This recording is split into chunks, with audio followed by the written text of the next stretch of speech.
Parents Unleashed. I'm so excited to have you guys here.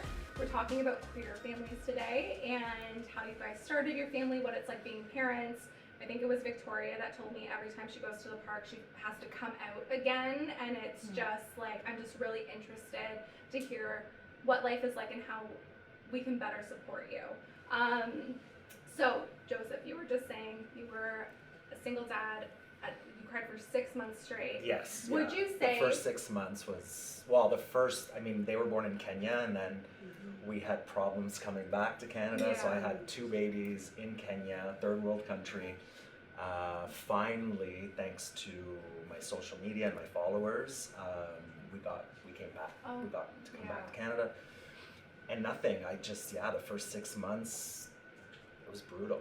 Would you identify it as postpartum depression? Oh, for sure, I have postpartum depression. Men absolutely have postpartum depression. 30% of men have, I read, that have postpartum depression. It's not even that, it's just that you're so tired. And like, especially, like I had 2, so I was like, and thank God I had my parents, so my parents were like, I would go to bed at 9 o'clock and my parents would feed them at 11, put them down to sleep, and then I'd get up at 2, and so I had you were had getting some blocks. Support, which was, but the first 6 months was brutal. I found. I would love to talk a bit more about postpartum depression with men, because I don't think it's talked about at all. This is the first time I've heard someone actually say I experienced postpartum depression as a man. What do you have to kind of speak to that? It's honestly so common. I actually just had a conversation with one of my families recently because dad is struggling a little bit. And I just sat with him and I reminded him, like, listen, as women, we find out we're pregnant and we have like 9 months to sort of grieve this change, right? Yeah. We go through a pregnancy, we go through the body changes, our lifestyle starts changing, but then all of a sudden for men, the baby shows up and everything just changes right away, right? Yeah. And so can like, I just there's like a interject too? process. I think we should really be watching conversations, because even just if we're doing like queer families and stuff, we're talking a lot about like as for men changes, like maybe we could just say as partners, just to make it really inclusive, because we're talking about what it's like as queer families, and like even just a conversation like this, it's really nice to just be inclusive. I was a non-carrying birth mother. I was the genetic mother. My wife carried. So in our situation, I'm the man. But maybe you know what I mean. Like let's just break that down. And I think in general, that's the conversation that needs to happen. So let's maybe we can just say. So would you say you experienced postpartum depression? As for our situation, it was a little bit different. So my wife, we did reciprocal IVF. So I did the first part of IVF. I did the oh my God, what is it called? Like the injection. Egg retrieval. Sorry. So I did the egg retrieval, and then my wife carried. And no, I don't. So she took the first 6 months off for work for her maternity leave, and then with my situation, I took the next 6 months after that. So I kind of had this weird sort of, oh my God, I'm becoming like a stay-at-home parental leave parent to a 6-month-old. And that was a real big change for me, because I didn't feel like I had that newborn time as much at home. And it just kind of happened really fast. So it was a weird sort of transition. I don't think it was depression as we know it. But it was a different stage of taking a parental leave when the child's already 6 months and like getting to know her again on that level. So that was an interesting experience that we had. And how did you guys conceive your do you have one, right? You have one child? We have one child. Yeah. With the ICU. So we did known donor at home insemination. Oh, okay. Good for you guys. What is it? I've never heard of that before. I mean, Kind of what it sounds like. So we have a friend who is our donor, and we thankfully in our situation actually had a few options, and we decided to move forward with him for a few different reasons. But at home insemination, he would basically... He will go home, do the job, leave the product downstairs, and I will take it and I put it on mortar. Oh, okay. Yeah, we did that 4 times, and the 4th time it clicked, and then So you were tracking ovulation at home rather than working for with a fertility clinic? For the first 3 times we did it at home. The time that it took is because she did the psycho-monitoring At at the the clinic. fertility clinic. That's Yeah. amazing though. That's Yeah. the third time. That's Yeah. that's great. Yeah, we were really lucky. Mhm. for Yeah. sure. It's definitely more accurate, I feel, obviously, with Yeah. the fertility clinic because they're checking your blood work Yeah. regularly and doing an ultrasound. So Yeah. there's more factors to judge when's the best time to inseminate. But yeah, we do feel blessed and lucky that it took so fast. Yeah. Yeah. And then Oh, sorry. that's okay. And then we're hoping for another one, and we're We planning on want to doing. do reciprocal Oh, IVF. that's Yeah. exciting. Yeah. Good for you guys. Yeah. Do you guys know who you want? Who wants to carry? Who wants to? I don't want to carry. Oh, I- cheers I- to that! I- Cheers to that! Yes. I wanted before, but her birth situation was so traumatic, and I was there that I have PTSD. PTSD.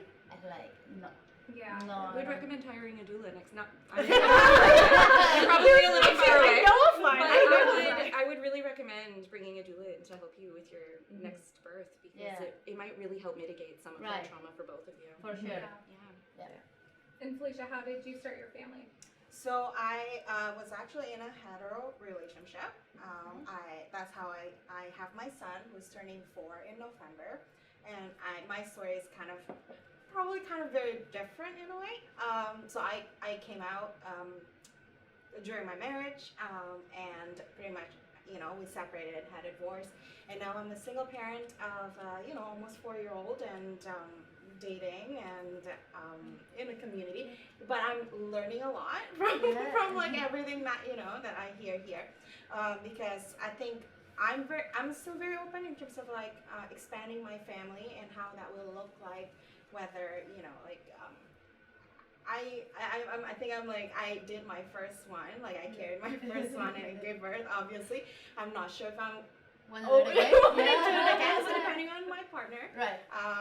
what that will look like, and Mhm. like if we're gonna do like a donor or like or like whose eggs we're gonna use and all that stuff. So I'm excited to learn, and like it's very very informative so far. It's definitely a lot to learn. Yes, Like when you're in a always, queer right? relationship, there is many ways to do it, and Yes. it's like for me it was insemination at home, but ICU instead of IUI. I was like so many terms, so many different ways to do this. It's a learned course Yeah, for and sure. I think that's the beauty of like a same-sex relationship, is like you get to define your own Yes. family the Yes. way you want it, and Yes. you're building your own life in a way that is it's kind of started off unconventional anyway, so might as well make it yours, right? And like from like making babies and like raising them and like like all that stuff. No, you're It's right on with amazing. that. Like I even found back to like our wedding. We could choose who walked down the aisle to Yeah. whom. We could choose what traditions we wanted to keep and then make our own, because the stereotypes are not in place, and you can do what's best for your own family. I'm kind of in the same place you are. So I'm divorced to a man. So I was in a hetero marriage for some time, and that's how I got my kids. Yeah. And I've come out since my divorce. So we didn't get divorced because of my sexuality. Right. I'm sort of on this journey even a few years after my divorce. So it's pretty new for me, actually. And then there was a pandemic, and then and then you can't figure out dating in a pandemic. Right. Let alone dating in general. I know, yeah. So I'm relate to what you're saying. Yeah, it's Yeah. interesting, right? Yeah, they're like changing how I do things, and even just realizing like how much society has helped me make the decisions I've made rather than like what I actually want for our family has been interesting. Yes. Totally. Yeah, I also grew up like in a really Christian household, Same so with me. it's Yeah. Yeah. so it's been a big. I've had to really change the way I think. Yeah. So I have a question for you Yeah. two. Yeah. What are your parents like? So with me, like I've always been gay, and so my parents, once I decided surrogacy, was just like not Yeah. amazing. Yeah. How do your parents react to?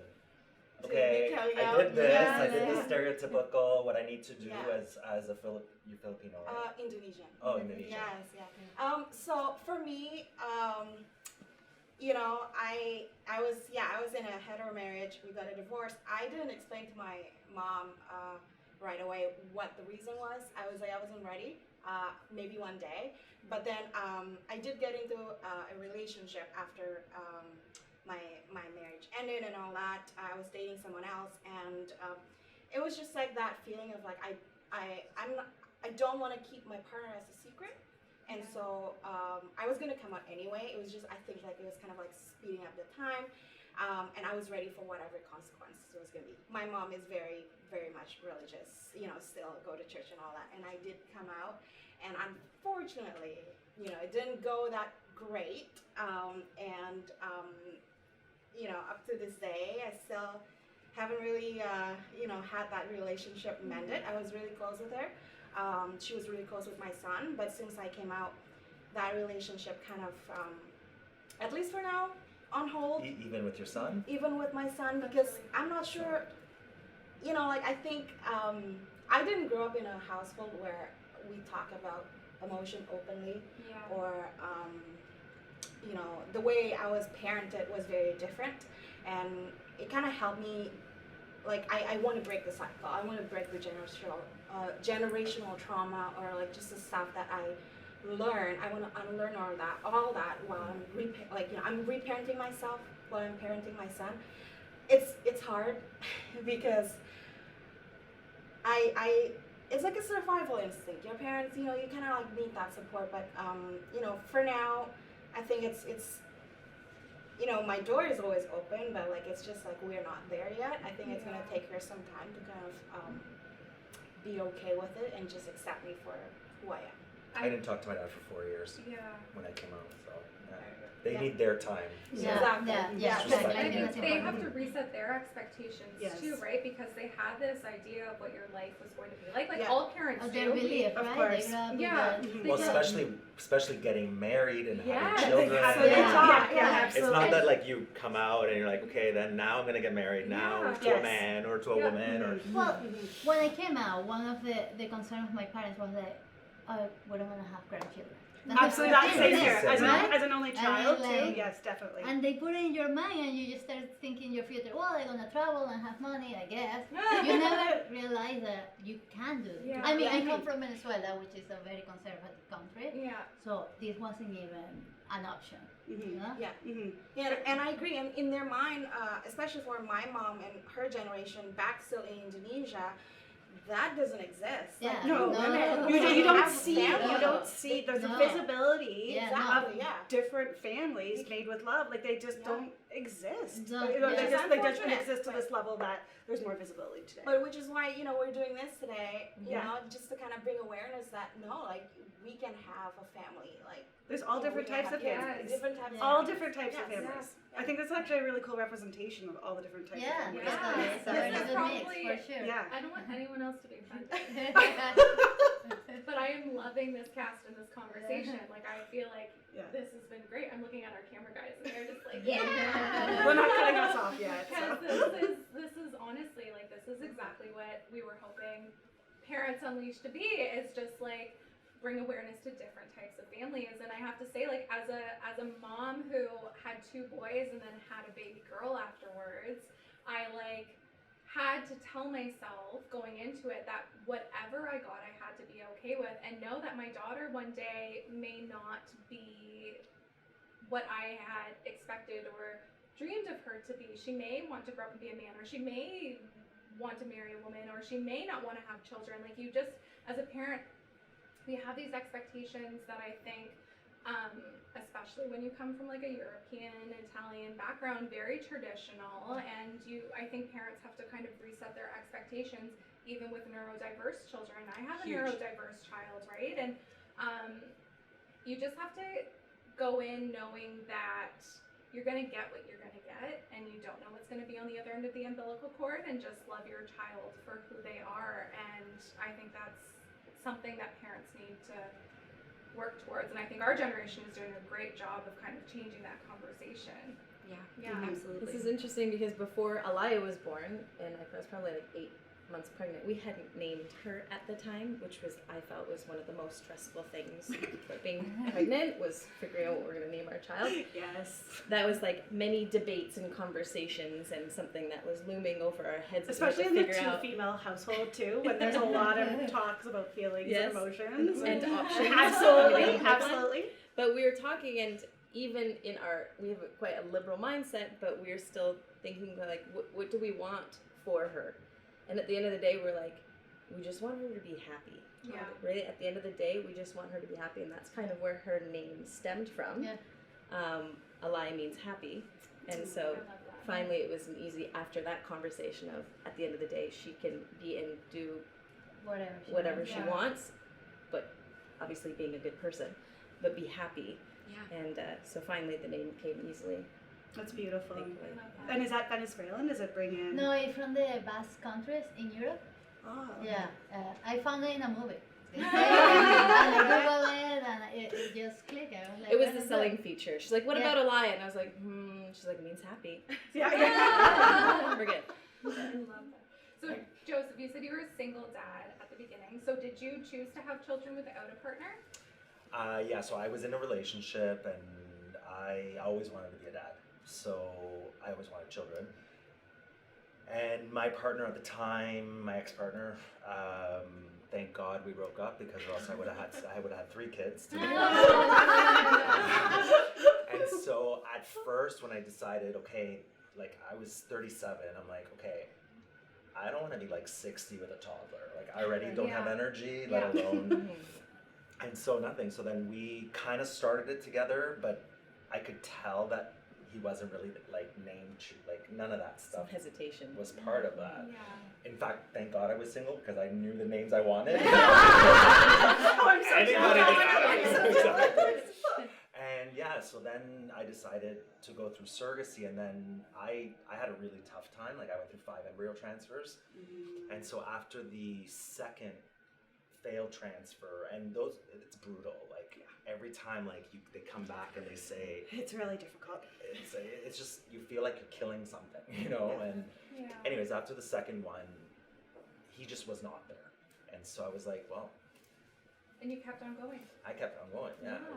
it was my decision, my Yeah. money, not that it mattered money or not that it mattered, but that's something I wanted, Yeah. right? So I said to him, I'm like, this is something I want. I Yeah. want the stereotypical life of Yeah. getting married, having children, the house on the hills, and Yeah. and and that's the thing. Like I did a lot of traveling, thank God. So I traveled the world with my work and was everywhere, and that's how I kind of decided. I was like, I have everything. I have money. I could go anywhere I want, but I'm depressed. I'm alone. Yeah. I'm by myself. I want a child. Yeah. And And you got Just 2. Got 2. And so so then I decided, and then that after the 5th embryo transfer took, and I remember. What was that like? Well, at first it took. I was like, okay, I had to stop telling people Yeah. because people don't get it. 100%. People were like, oh, 3rd time's the charm. No, but you have Better the luck shot. next Well, time. yeah, It's like, yeah. talking about Yeah. a lottery or something. Yeah. We're talking about a human life. So So I you just, surrogates in Kenya? What? so I was living in the Middle East at the time, and so this Indian clinic was advertising same-sex couples or single males, and they had opened up in Kenya, and so they were advertising it, and I wouldn't have done it if I had to go back because of all the problems we had. But so my surrogate, my egg donor, I chose was Indian, and then the surrogate was Kenyan. Oh, wow. So you weren't even physically like were you? I wasn't physically. I Yeah. got there 2 weeks before the girls were born. Oh my gosh. So you were doing all this and finding out all the news. Well, I was, Clinic? and then it was supposed to be like that, but then a friend of mine was actually doing her doctorate in Mombasa, and so I had her go and meet the surrogate. yeah, I got yeah. her number. Oh, wonderful. So I would Good. send me talking, so she could play it to the Oh. thing, like music, or That's amazing, and that's good. She was open to that as well too. oh yeah. Yeah. She was amazing. Like she was an angel, and yeah. Do you still keep in touch with her? Like, does that relationship continue on afterwards? Or No. No. No, just because we had such a hard time in Kenya, like it was Yeah. like being stuck in a country, not being able to, having the Canadian embassy saying, no, you could leave, but your kids. So basically, I'm second generation Canadian. Yeah. So I was born in Italy to a Canadian mom, so that made me Canadian right away. Yeah. But that made me second generation Canadian, which means that if my children are not born in Canada, they don't get Right. citizenship. Oh, I didn't know that. Wow, okay. Yeah. my So then the embassy was just like, no, you can go back to Canada, but leave the kids here. I'm like, No, they're your kids. Yeah. They're I'm gonna your just leave kids. them like on the side of the road, like. Oh my gosh. And yeah, so because of all the, and then there was problems like Kenya is not LGBTQ No. friendly at all. Yeah. So 10 days before we left, the agency in India called and said, listen, you have to have a female come with you. Like a mom. Female come yeah, with you, or else they won't give you Oh my god. your child. And so thank God I had a girlfriend from the Middle East, from Bahrain. my. She came. She's my best friend, so she came with me as well. But like, Oh, I'm so sorry you went through that experience. and then getting like my name wasn't on the birth certificate, fighting for that, and then Did you have to adopt? And then you adopted? no, they're my kids. No, but with the Kenyan, like the government, No, like did you have to I- go through anything? Kenyans are bad, but Italians are even worse. It was so funny. Like I remember we were there, and they were like, and I mean, in Kenya they're all black, which is, and so we were in there trying to get, and the girls were with me, and the girls were white, and so she's looking at me, the judicial, I don't even know who she was, notary or whatever. She's like, well, how can I know these children are yours? I'm like, look around you. Like, whose kids can they be? Like, it was just such a painful moment. And then especially like when the kids are like, the babies are just born, so you're not Yes. sleeping, you're not. Of course, you're not, there's a million different emotions. You're far from home. You're not. Oh my yeah. gosh. And so because of that traumatic experience, like I feel detached from it. Like Yeah, I can totally understand that. So she does keep like every once in a while, like, Yeah. or she follows me on Instagram, so Yeah. she'll like Mhm. comment, or the girls are getting so big, and but she was also very detached from it, Yeah. which is kind of a reason why I did it abroad and not in Canada or the States, because in Canada or the States, the surrogate has all the power, meaning that if she decides to keep the baby, then I'll be paying alimony, which is fine. Not alimony. Even if it's not Oh, her. really? child support. No, I didn't know I didn't know that. this. Her. I didn't know that. Yeah. Wow, I didn't know that. I have friends The in the rights in Canada States. are I have restricted. I have friends in the States that are still their son is 5 and they're still battling. But what in court. about your Oh my biological God. child? Doesn't matter. surrogacy? Whoever gave birth. Wow. Whoever So gave even birth. even if the DNA is not her, so like my surrogate, her DNA, there's no Mhm. DNA. It Oh was my hers. gosh. But I Yeah. wanted to Surrogacy is ask still you, illegal in a because lot you of have states. kids, we're looking into, because our donor is a known donor. Oh, Now so I- that yeah. So for a second, you guys are going to use a different donor? do you No, I'm think? just saying no. But like I'm in the birth certificate and everything, but I find out that I may have to adopt a liar because I know the donor. Even we have a contract and everything where they say that Yes. he don't have rights and all the rights in between Yeah. us and everything. But at this point, we're still talking with the lawyers. Mm-hmm. We don't know if we're gonna have to do a next step just to make sure that she's Yeah. under my name. It's like so many steps that you have to do. It's like It's so many steps. So like you were mentioning earlier, we're like, yeah, it is fun. You get to choose how your family is, but it's also like, yeah, it just sometimes feels overwhelming with like Yeah. so much work and Yes. There's paperwork. way and more who legal signs stuff here that And, has and- to and the happen, money, right? all of this is Yeah. costing money as well Yeah. too, Oh my and God. like Yeah. going through IUIs, going through IVF, like yeah, there's yeah. a lot more to think about. Lawyers. I'll tell you one thing, they're very wanted kids. I was gonna Absolutely. Yeah, Very yeah. Very Absolutely. wanted kids. Yeah. Yeah. Yeah, I documented everything, and when the girls are 18 and they're gonna hate me, listen, bitch. Look what I went through, okay? We were at the fertility Right. clinic always laughed at us because we would go to our fertility appointments and we'd be like, take a selfie, yay, let's do blood work. It's like egg retrieval day. And a lot of couples that use a fertility clinic are hetero couples that have had, they're there because it's Yeah. taken so much time and it's such a long process. And we were there very much being like, yay, You're we're so doing it. excited. And so they would get a kick out of Interesting. us. So this is a question question I have for you guys is, do you feel like you can relate to heterosexual couples who have gone through IVF, or do you feel like you need to lean on your own community more for that support? No, I know I'm not a woman and stuff, but I have a lot of women following and a lot of women that are going through IVF because of my surrogacy experience. I feel for them. Okay. Especially a woman like going through. Don't you have to take your It's like shot. It's pretty shots intense. and things and hormones change and it's a pretty intense process. For us, we found we really didn't know a lot of two mom families in real life. And I'm looking at you guys because we've met through social, and there's such an incredible online LGBT community, especially for trying to conceive.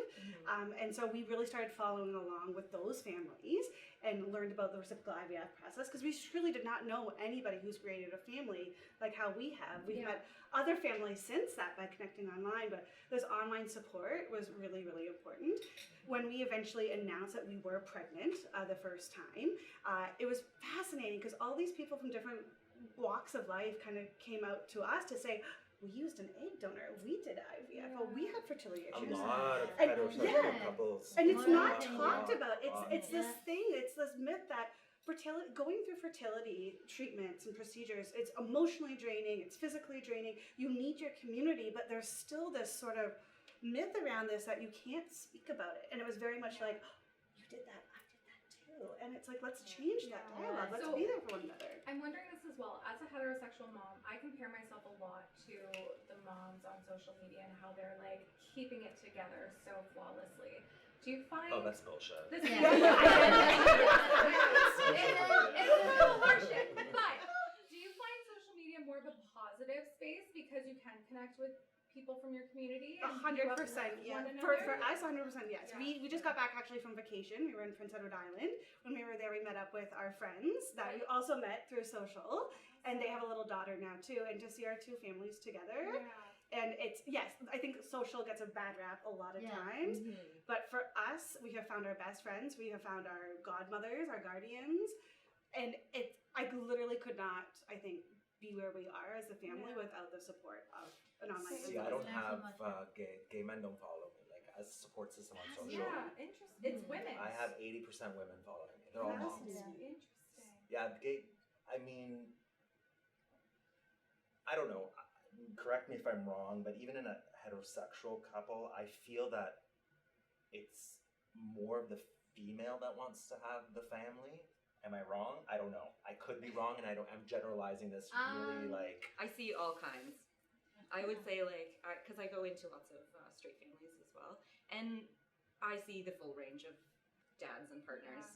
As far as their involvement, as far as their interest, as far as their like desire to support their partner, I almost would say that that's not straight or queer family specific, but individual specific. So there is always someone in the relationship that wanted more than the other one? That's what you're saying? I see it a lot, but I do also see partners who are jealous that they're not the person who's carrying the baby. I see partners of all genders jealous. Like I've seen men jealous that they're not carrying the baby. I've seen men and partners very jealous that they're not the infant feeder, that they're not body feeding or breastfeeding.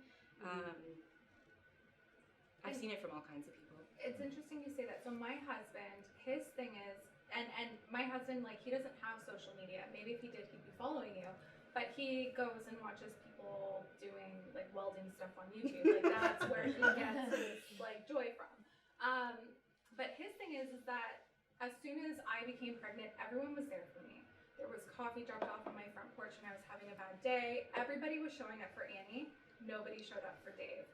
And we are 6 years and 3 kids into being parents, and he is still feeling the heaviness of not having a village supporting him or people that can relate to his parenting experience. And maybe if he was on social media, he would find that, but dads, at least heterosexual dads, don't really talk about how hard it is. And he's feeling really like, where's my support? Like, where are people showing up for me? And he doesn't have it. So then not only do I have to show up for my kids, but when I'm having a hard day, I also have to be emotionally available to my husband, who is struggling with his own identity within parenthood. parenthood. Do so. less, do But less. Yeah, you know, do less. I it put the it happened to us too. Like it I'm was sorry, all yeah, I was just intentional. Sure. thinking. It's yeah. exactly the same. Like you are invisible when she's pregnant. It's Interesting. all Yeah. about her. Yeah. I'm And fascinated you're to hear right? your experience Yeah. because, like, and we even found parental preference is still a big thing. Yeah, And as a okay. non-carrying mom, when my child prefers, But you were the egg donor. I'm the egg donor, so I'm the genetic Yes. mother, and then my wife is the gestational mother. With our daughter, I still find to this day she comforts differently with my wife than she does with me. Even though she's your genetics. 100%. Okay, And so then the you whole get to thing. this spot, and there's Yeah. this. Not so much the jealousy, but the more, what am I doing wrong? Or Uh-huh. and because I didn't 100%. carry her for Yes. 9 months, is she not going to be? No. You, Uh-huh. but I know, But I know it in my heart. It happened because But you in don't have your the other head. partner. No, but you know what? Like, I could say, like, my partner now, like, he came into the girl's life a year and a half ago now. So the girls are 3.5, two. They were 2, Yeah. and I was always there for them. I was always Mhm. there. Like, for example, Mia wants to go to Frank.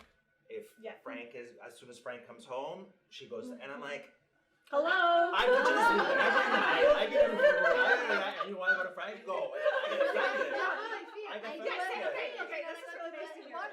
Yeah. Yeah, absolutely. I'm like, until like I want to give. So I am mommy, and my wife is mama, Okay. and she's constantly like, I want to give mama a hug, and I'm like, Yeah. here. Yeah. So yeah, I find that really tough to Yeah. deal with. You know what though? Yeah. Again, even as a heterosexual family, my oldest son gravitates towards dad. My daughter wants mommy all the time. So it really Okay. just, but again, like my oldest child is neurodiverse. My husband's a little quirky himself. They bond over welding and all of that stuff. And like they have their relationship where my daughter nursed until she was 26 months and like would not get off of my boob. And she is very attached to me. So I think it happens. Yeah. I think so as well, too. Yeah. Kid, It's the kid, right? Yeah, it's the kid. I think It's easy for the thoughts to creep in though. Well, and it is. especially as a 2-mom family where we're Yeah. both moms and we Yeah. both have the same stereotypical role, you Yeah. start to compare yourself and you start to feel less than, or that you're not doing something you Yeah. should. So I think that I think is something I wasn't prepared for Yeah. as much. Well, one thing we talked about in one of the previous episodes was the default parent. Now, do you find that still happens in your families, that there's always a default parent that is doing the parental role and it has that heavier responsibility at home, or do you? Divorced moms. Yeah. We get it. Yeah. So, well, Yeah. Yeah, single dad. Me too. Like I do. I mean, Frank tries. I guess but no, yeah. Like he won't yell at them, or Yeah. he won't like give them a bath, and he'll give them a bath, but it's like I'll have to go in to make sure that like is your patata clean? Is your gum Temperature, clean? okay, do they have the toys that they like? Yeah. In that one, I think we're pretty much a team. Mhm. I don't I see agree. one get one the other. We really communicate What's with that each like? other a lot. Equal partnership. I'm joking. A lot of communication. Like a lot of communication. Yeah. Behind the walls and everything. I make sure that she knows how I feel Yeah. at all times, and I make sure that she translates the same to me, and we take decisions together. And when I don't agree with something and she doesn't, we investigate and we make sure that it's the right decision. Not like, okay, you're right, do whatever you want. No, we have to be comfortable Yeah. together. Yeah. Is there one that disciplines more? Because I feel the exact same way, like you guys just described. our Eliza's relationship. perfect. She doesn't need You know what?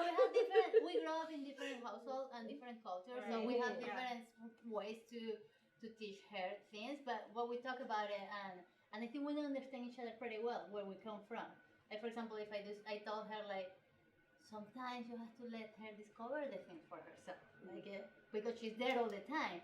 It's hard for her, but she listens to me. She stays right, like.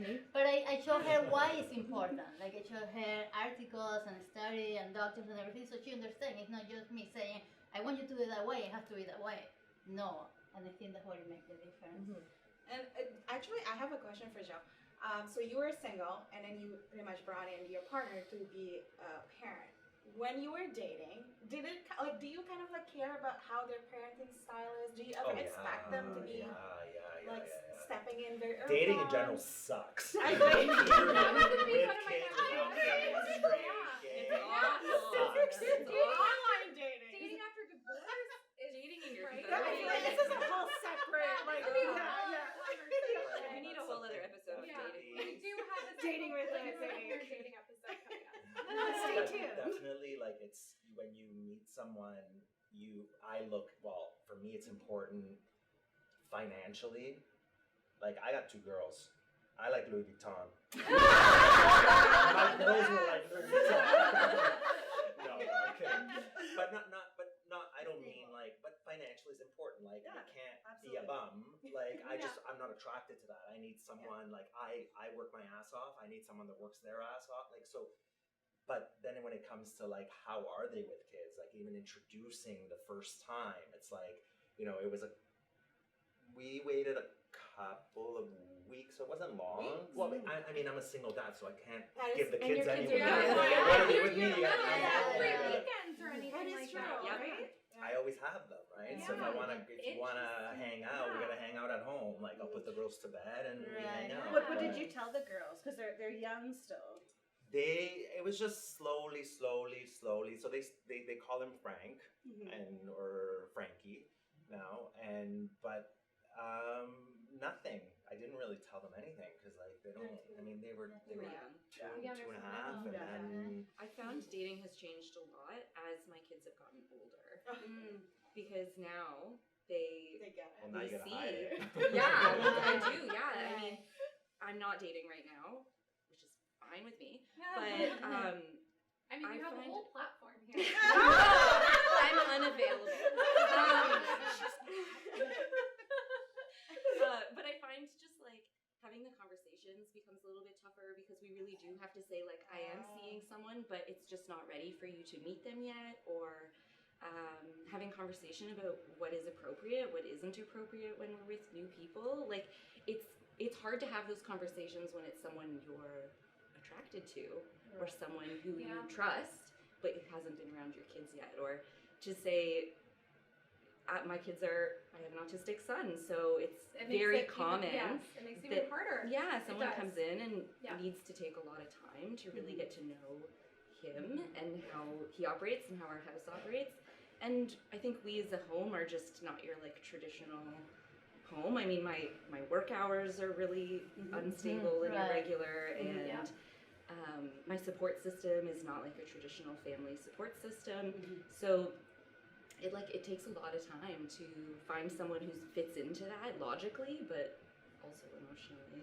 Now, has your ex-husband been supportive of you? Like, you came out after your divorce, right? Yeah. Has he been supportive? To be honest, my coming out story was not a big one. I chose not to have conversations with everybody because I felt like it was not really any of their business. Yeah. And if they had questions, I'm You an just approachable continue to be person you. and they can come Yeah. to me. I think like the people that are pretty new in my life weren't necessarily surprised. It's just the people that I knew growing up Yeah. and from church and things like Yeah. that, my family. Honestly, I rarely talk about it in general because Yeah. it's just such a part of our normal life. I mean, we're watching shows with queer families, Yeah. so it's No, normal. yeah. But and see, we're Now- when watching- now you this is say the that, problem and it's with so that. different because I have such a different experience. yeah. Because truly, I have never had to come out more in my life. I have been out since university. Mhm. I'm not flaunting it, but I'm open book. Yeah. But like, I have never had to come out so much since having a child. It's constantly, if we're at the park, if we're at somewhere, what does dad do? Oh, is dad working? Or where's dad? And I still, there's visibility and there's other families, but I still feel like there's this switch that hasn't quite been made in people's minds yet Totally. Yeah. to go there. And Yeah. it's an everyday occurrence. I actually chose to come out because I was sick of the language that was being Yes. used around me. Because I am divorced to a man and I have kids, it's just assumed that I'm a straight Yeah. woman. Yeah. So Mhm. it I really came out just to challenge people around me to change their language. Yes. I had a lot of people say things like, well, why don't you just wait until you're in a relationship with a woman, and then you don't have to, then it's a conversation you can build on. And I just said, like, no. Like, I don't want to have to hide it until I have to come out. I don't want to have to. There's nothing to hide. Exactly. There's nothing to This is just to who I hide. am. And I've had a lot of people really expect me to narrow down my label, which is another thing I'm not ready to do. So I just call myself queer. Do you find that from the heterosexual community or? Totally. Okay. Because it's easier for them to understand Yeah, you. Yeah, because are they you? need they're not asking for your label, they're asking for a label for their mind. Absolutely. So they understand, okay, this is Absolutely. who she is. Yeah, people want to put me in a box, and I'm a very out of the box kind of person. So I think it's tough for them, and I can appreciate that. Yeah. But I can also take the time to say, like, yeah, like, just remember who you're talking to, or like remember that not everybody around you is straight passing like you think they are. Absolutely. And even your friends that are married to an opposite or different gendered person don't necessarily identify as straight. So just to challenge people of that thinking Inclusive is really language. It totally goes a long way. Yeah, or I find even just we're very proud of the journey we've had, both in coming out and getting married and having our kid and doing what's called IVF, and we're happy to talk about our experiences. But I find a lot of times there's assumptions that are being made in conversations. The big thing for me was when we announced that we were pregnant. We just announced we were pregnant. We had a little teaser photo and a little sign that just said, the two of us standing together, the baby's coming in March. Yeah. And they were like, oh wow, that's so exciting. And then a couple of days later we said, we did reciprocal IVF. Emily is carrying my genetic child. And then right away, and when we were talking to people, there was the assumption that, oh, so you're going to have the second one. Because what, I have a uterus, I'm a female, but it assumes A, we want a second one, it assumes B, I can carry, and it assumes I want to carry. And all these, mostly from women too, which is just fascinates me, because I think we should all have a better understanding of what we do to get pregnant in the first place and how hard and challenging it is. So I don't know if you guys had that as well too, because it's still to this day. Right. Well, this is the thing. We thought about doing it like that. Like our dream was she had carry first and I carry second. Like that was our little agreement. And so yes, it happens, but it doesn't affect us that much because that was the plan. It's just now that it changed, And I think a lot of people in our lives know how traumatic the delivery was, so they don't come with those assumptions. Yeah, it was. But no, they actually have asked us if we want to adopt. Now, and there's something else that they ask too, and try to make you feel bad. It's like, why you don't adopt? Like, because you're in a gay relationship, so you have to adopt. Or why you gonna make a child? It's like, I don't want to feel guilty about the answer, but I do want a little me, you know? And there's nothing wrong with it. That's okay. That's one of the questions affect me when they ask me. If why you don't want to adopt, why you don't adopt instead? And I'm like, I don't even want to answer. Like, my sister is straight and married to a man, and they have had a really hard time getting pregnant over the years. And they were asked a lot if they wanted to, or when they were going to adopt was often the question. So this has not worked for a very long time. When are you going to adopt? And for them, adoption at the time was not something that they had really wanted to do. And over having to explain it to people, I think, no matter who you are, to have to explain over and over that adoption is not part of our plan, just because there's also infertility or no sperm, I think is just so invasive in general. Absolutely. And really not an appropriate question to ask people. So we definitely have a lot of inappropriate questions. Like asking who is the dad in the relationship, like all the time. That's the whole point.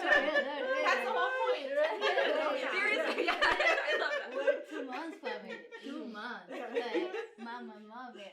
But some people ask it in the sense of, they're just, I feel, some people ask it because they're trying to jab. And then there's other people who are genuinely asking because they don't know. They don't They're understand. actually curious. Yeah. It took me a long time there's some to stuff that you just, I feel, shouldn't ask. Yeah. But then ask if me they all the go- time, so where's the mom? If they go Googling it, There's no mom. like the assumption that they Right. see you out with the kids. Right. Where's Yeah. the mom? Oh, you're Oh. giving mom a break. 'cause, Or, like, oh, she's you're, at home. or you're babysitting today? Oh. Like out at the park all the time? I'm like, Oh yeah, that one. Yeah. Right? Yeah.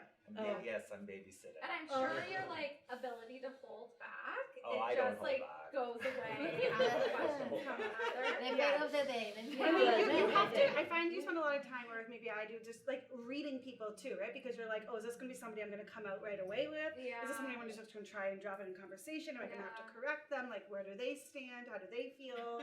And like, you kind of take that on. It's to a like, mental But I emotional feel it's toll what that you people said. It's don't what you talk said. about. There's some stuff that you shouldn't assume. Listen, it's You shouldn't 2022. assume, you We have shouldn't Google say, you now. shouldn't- Like, I'm serious. Like, if you have questions about, like, if you are a straight person with little experience around LGBTQ people, we are not here to do the emotional labor to Yeah, teach no, it's you. our Yeah. responsibility. Like, we have enough that we go Yeah. through every day. Google. Yeah. Google. So with that being said, we're giving them to wrap up. Everybody go and Google shit. Thank you guys for sharing your stories today and your perspective. I think it was so helpful and a kicking point, launching point. I don't know. Well, thanks. A starting thanks point. for putting this out there. Yeah, thank you giving us guys the for coming. This opportunity. was so much fun, and I love just hearing your experiences and appreciate you being here. So thank you. Thank you. Thank you for And having get us. some prosciutto.